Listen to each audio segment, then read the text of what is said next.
لله رب العالمين والصلاة والسلام على سيد الأنبياء والمرسلين أما بعد فأعوذ بالله من الشيطان الرجيم بسم الله الرحمن الرحيم فرمان مصطفیٰ صلی اللہ علیہ وآلہ وسلم ہے جو شخص روزانہ مجھ پر 1000 مرتبہ درود پاک پڑھے گا وہ تب تک نہیں مرے گا جب تک دنیا میں رہتے ہوئے جنت میں اپنا مقام نہ دیکھ لے۔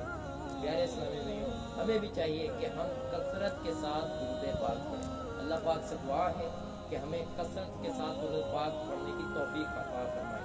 صلو علی الحبیب صلی اللہ تعالی علی محمد صلی اللہ علیہ وسلم۔ پیارے پیارے اسلامی بھائیوں، انسان کی پیدائش کا بنیادی مقصد اللہ تعالیٰ کی عبادت اور اطاعت کرنا ہے، لیکن نفس و شیطان کے دھوکے میں آ کر یہ مقصد حقیقی نگاہوں سے اوجھل ہو جاتا ہے۔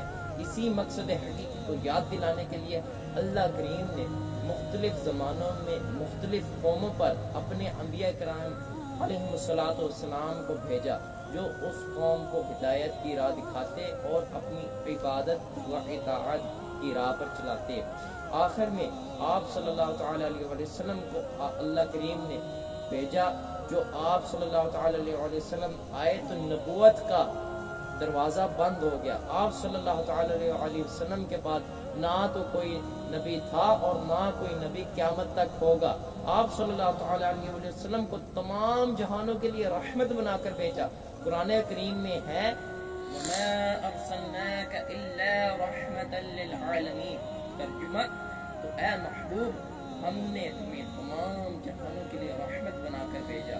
معلوم ہوا آپ صلی اللہ تعالی علیہ وآلہ وسلم اس دنیا کے لیے بھی اور آخرت کے لیے بھی دونوں جہانوں کے لیے رحمت بنا کر بھیجے گئے ہیں۔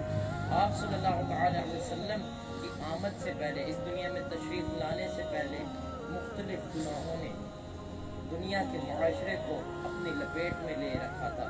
جوا، قتل و غارت، جھوٹ، دھوکہ اور مختلف گناہوں سے دنیا کا معاشرہ تباہ ہو رہا تھا، لیکن آپ صلی اللہ تعالی علیہ وسلم کے دنیا میں تشریف لاتے ہی غمزدوں کے چہرے پر مسکراہٹ آئی، تو درد کے ماروں کے چہروں پر مسکراہٹیں آئی، عورت کو عزت ملی اور بہت سی رحمتیں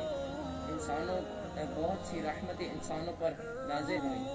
شاعر کیا خوب فرماتا ہے، آئی نئی حکومت، سکہ نیا چلے گا، عالم نے رنگ بدلا، صبح و شب ولادت۔ پیارے پیارے اسلامی بھائیوں، ہمیں بھی نیت کر لینی چاہیے کہ آج سے ہی اپنے گناہوں سے توبہ کریں اور اللہ تعالیٰ کی عبادت اور اطاعت والے کام کرنا شروع کر دیں تاکہ اللہ پاک ہم سے راضی ہو اور ہمارا بیڑا آخرت میں پار ہو۔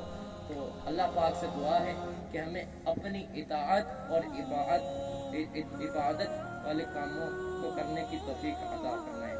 آمین بجاہ نبی الامین صلی اللہ علیہ وسلم۔ صلو علی الحبیب صلی اللہ تعالی علیہ وسلم۔